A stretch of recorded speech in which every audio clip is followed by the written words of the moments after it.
നമസ്കാരം. റാഫ്റ്റോ ക്രിക്കറ്റിലേക്ക് എവർക്കും സ്വാഗതം. ഹൈ, സൂര്യകുമാർ യാദവും ശുഭ്മൻ ഗില്ലും ഒക്കെ ഇന്ത്യ ജയിപ്പിക്കുമെന്നേ. നിങ്ങളൊന്ന് വെയിറ്റ് ചെയ്യേ. ഇപ്പോഴേ ഇങ്ങനെ പ്രശ്നമായത് എന്താണ്? വേൾഡ് കപ്പിന് ഇനി ദിവസങ്ങളില്ലേ. വേൾഡ് കപ്പിൽ അവർ കളി ജയിപ്പിക്കും, അതിന് മുമ്പത്തെ കളിയും ജയിപ്പിക്കും. നിങ്ങളൊന്ന് അടങ്ങ്. അഭിഷേക് ശർമ്മ പറയുകയാണ്, എത്ര കാലം ഇങ്ങനെ കാത്തിരിക്കണം എന്നുള്ളതാണ്.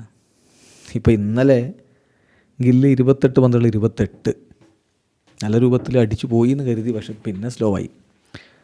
സൂര്യ ആണെങ്കിൽ 11 പന്തിൽ 12. കളി ഇന്ത്യ ജയിച്ചു, പക്ഷേ ക്യാപ്റ്റനും വൈസ് ക്യാപ്റ്റനും വീണ്ടും പ്രതീക്ഷയ്ക്കൊത്ത പ്രകടനമല്ല. കളിക്ക് ശേഷം അഭിഷേക് ശർമ്മ പറഞ്ഞ വാക്കുകൾ സ്പോർട്സ് സ്റ്റാർ റിപ്പോർട്ട് ചെയ്യുന്നുണ്ട്. അദ്ദേഹം പറയുന്നത്, ട്രസ്റ്റ് മീ, എന്നെ വിശ്വസിക്കും നിങ്ങൾ.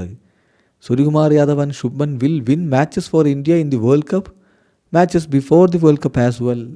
അതപ്പോൾ ഞാൻ നേരത്തെ പറഞ്ഞത്. നിങ്ങളൊന്ന് അടങ്ങുന്നേ. ഞാൻ പറഞ്ഞ് വിശ്വസിക്കേ.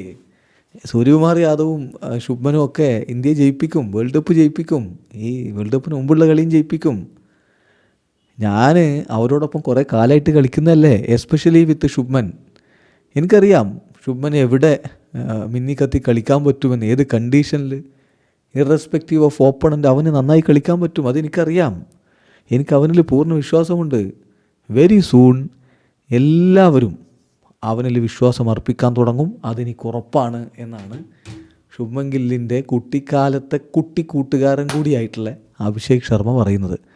ഏതായാലും അഭിഷേകിൻ്റെ ആ വിശ്വാസം മറ്റ് ഉള്ളവരിലേക്ക് കൂടി എന്ന് പരക്കും എന്നുള്ളതാണ് ഇനി അറിയേണ്ടത്. ഹർഷ ഭോഗലയുടെ ഒരു വിശകലനത്തിൽ അദ്ദേഹം പറഞ്ഞത്, ഇനിയിപ്പോൾ 2 കളികൾ കൂടിയുണ്ട് സൗത്ത് ആഫ്രിക്കക്കെതിരെ. ആ 2 കളികൾ കൂടി ശുഭ്മൻ ഒരു അവസരമാണ് വേൾഡ് കപ്പ് ടീമിൽ സ്ഥാനം ഉറപ്പിക്കാനെന്ന്. ഏതായാലും സൂര്യ പറയുന്ന കൂടി നമ്മളൊന്ന് കേൾക്കണം. അതിനു മുമ്പ് ഒരു കാര്യം കൂടി നമ്മൾ ആദ്യം സൂര്യ പറഞ്ഞ് നോക്കാം, എന്നിട്ട് വേറൊരു കാര്യം പറയാനുണ്ട്. സൂര്യ പറഞ്ഞത് എന്താ അറിയോ? ഞാൻ ഔട്ട് ഓഫ് ഫോം ഒന്നും അല്ല, ഔട്ട് ഓഫ് റൺസ് ആണെന്നേ ഉള്ളൂ എന്ന്. ഇത് താത്വികമായ അവലോകനമാണ്. ഇപ്പോൾ അതിൻ്റെ ഒരു സമയം കൂടിയാണല്ലോ. ഏതായാലും സൂര്യകുമാർ യാദവ് പറയുകയാണ്, see the thing is I have been batting beautifully in the nets. നെറ്റ്സിൽ ഞാൻ നന്നായിട്ട് കളിച്ചുകൊണ്ടിരിക്കുന്നുണ്ട്. ഞാൻ എന്നെക്കൊണ്ട് പറ്റുന്നതൊക്കെ ചെയ്യുന്നുണ്ട്. എൻ്റെ കൺട്രോളിലുള്ള കാര്യങ്ങളൊക്കെ ഞാൻ ചെയ്യുന്നുണ്ട്. ഇപ്പോൾ റൺസ് വരാൻ തുടങ്ങിക്കഴിഞ്ഞാലുണ്ടല്ലോ, അതിങ്ങനെ തുടർച്ചയായി വന്നുകൊണ്ടേയിരിക്കും. അതെനിക്ക് ഉറപ്പാണ്. I am looking for runs, not out of form but definitely out of runs എന്നാണ് അദ്ദേഹം പറഞ്ഞത്.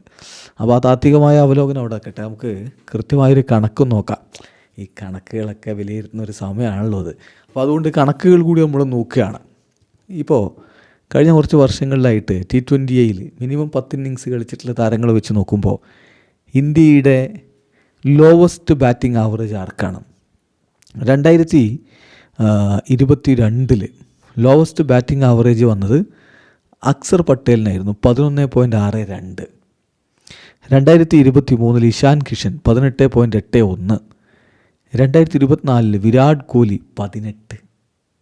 2025 2 പേരുണ്ടെന്നേ. അത് ഒന്ന് സൂര്യകുമാർ യാദവാണ്, 14.2. പിന്നെയോ മിനിമം 10 ഇന്നിങ്സുകളെങ്കിലും കളിച്ചിട്ടുള്ള താരങ്ങളാണ്. 2025 കുറഞ്ഞ ബാറ്റിംഗ് ആവറേജുള്ള T20യിലെ കുറഞ്ഞ ബാറ്റിംഗ് ആവറേജുള്ള അടുത്ത താരം സഞ്ജു സാംസണാണ്, 18.5. അപ്പോൾ ആ കണക്ക് കൂടി നമ്മുടെ മനസ്സിലുണ്ടാവണം. വീഡിയോ അവസാനിക്കുന്നു. ക്രിക്കറ്റ് ലോകത്തെ കൂടുതൽ വിശേഷങ്ങളുമായി റാഫ്റ്റോക്സ് എത്താം.